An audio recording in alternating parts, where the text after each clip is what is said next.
SolidWorks introduces several new enhancements to the versatile 3D Interconnect capabilities in 2018. The first thing you'll notice is support for neutral file formats.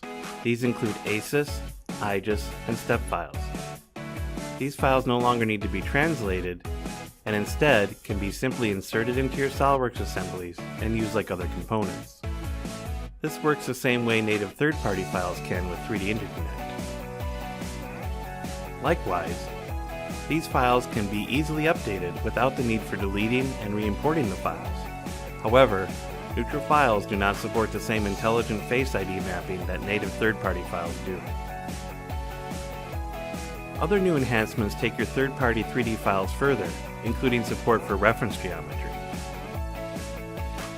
Reference planes are useful for mating in assemblies and as sketch planes. Likewise, unconsumed sketches can be used just like SolidWorks Sketches, enabling you to reference and create features from files created outside of SolidWorks.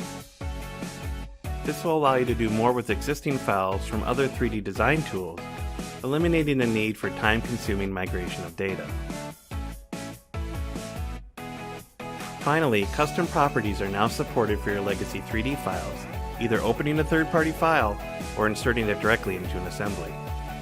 This means bills of materials and drawings can now automatically read and populate themselves using the information previously defined in their native design tool.